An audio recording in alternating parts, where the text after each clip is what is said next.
Hey YouTube fans, today I've acquired a realistic DX-390 shortwave receiver. It has been handed down to me from a family member. They knew I was into ham radio and ham radio stuff, and they thought that I might have a use for it. So I really don't 100%, but I may just put this in another room and hook a long wire up to it and listen when I'm in bed or something. So I like the radio. It works pretty well. It's just got very terrible receive with the little extendable whip, but that's to be expected. From what I've read on this particular model is you can do a couple mods to improve it, and one may be when you turn this on, you'll notice that, turn the volume up, you'll notice that when you change frequencies, the audio mutes, or when you do the VFO on the side, same thing.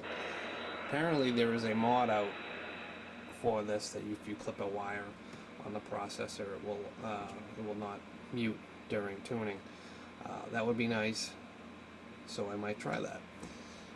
The other thing is to put a resistor for the antenna jack, and I think it's like 100K across the antenna port to ground, so for static buildup on the antenna or anything like that will not blow the front end of the radio. I won't be doing that mod right now because I'm not going to be playing with an antenna anytime soon, but if I do, I might actually build it on the antenna jack itself instead of hacking into the radio again. So what we're going to do is pull the batteries out, take the cover off, and see if we can get to this wire that goes to the processor for the mute, and we're going to clip it, and we're going to see how it performs. So the first thing you're going to do is take the batteries out, and you'll notice that there's probably 4 D cells, and there's a couple looks like AAA or no AA batteries down the bottom, and whoever had the batteries in here last didn't put the little battery sweep in there, so I'm just gonna have to pop these out, a little pick, and yeah, fun. That's why they put those little things in there, but not anybody understands what they're there for. So alright, get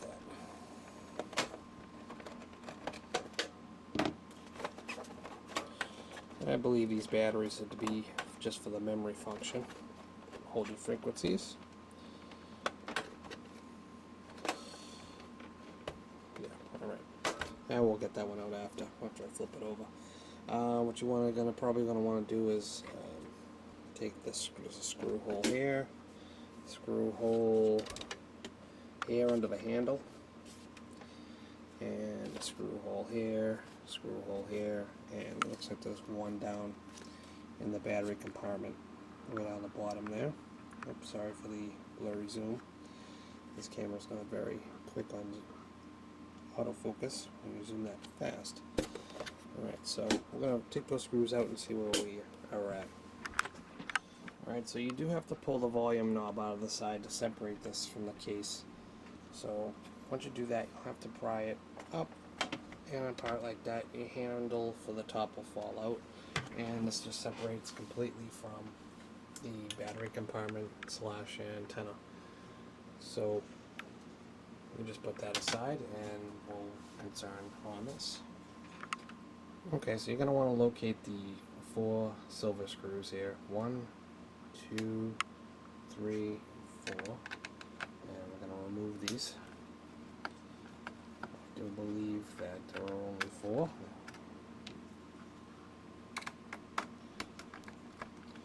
I will cut this part out so you don't have to see this boring part. Okay, so the information clearly states on CNT1, which is connector 1, which it says right, flip this over, right here, CNT1, pin number 10 that's the wire you want to cut, so it would be the green wire right here. I don't like cutting wires on connectors like this because it's just not the right way to do it. So I'm going to either, number one, unsolder that pin from the circuit board, or to find out where that trace goes and unsolder something else. So we're going to flip this back over and look at that pin again. And let's see. Connector CNT1. So that's the first, well, the last pin. And I want to count down to the 10th pin, which is the third wire in. And that's the green wire. And that trace comes down here and goes through, looks like a component. So that component looks like it goes from here to here, and I already know it's a diode because I looked at the other side. So I'm actually just going to lift this leg of the diode out and see what happens, and to see that it's going to operate correctly, and this trace doesn't go anywhere else, so it doesn't look like the diode is required for anything else. It just goes straight to that pin. So that's the trace I'm going to, well, the component I'm going to lift. Alright, so I have unsoldered that diode connection right here. I've used my solder sucker. I've pulled the solder off of the connection, and on the other side I just basically, be careful about these speaker wires. They're very thin. You don't want to snap them off. I've lifted that diode leg out of the board, so now it's just floating here. Let's see if we can see. So it's no longer inside the hole. I have it just off to the side. And now you have not had to cut the wire or break the connector or soldered and clipped and taped it, whatever. So if you ever want to put this back to normal, what you do is push that diode back through the hole, solder the connection, put the radio back together, and you're back to its original specifications.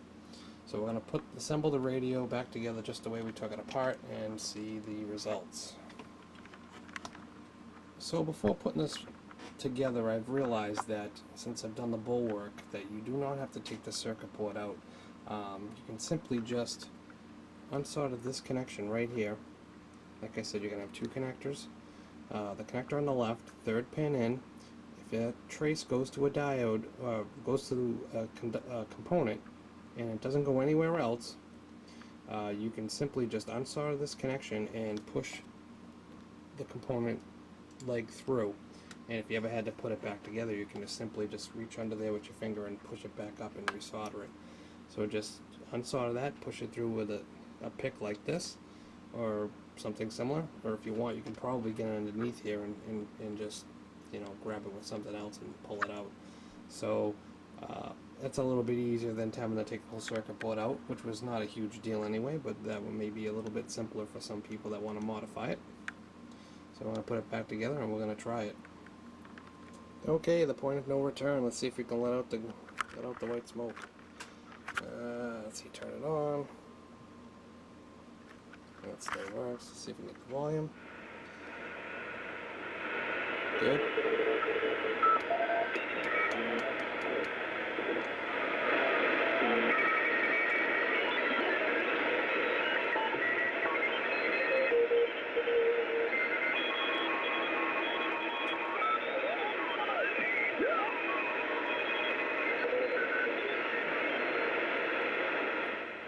Well, that seemed to work. That modification worked, and so that made me nice and easy to scroll through the band without having to mute every time. And when you do a memory, a manual scan, let's see how that works.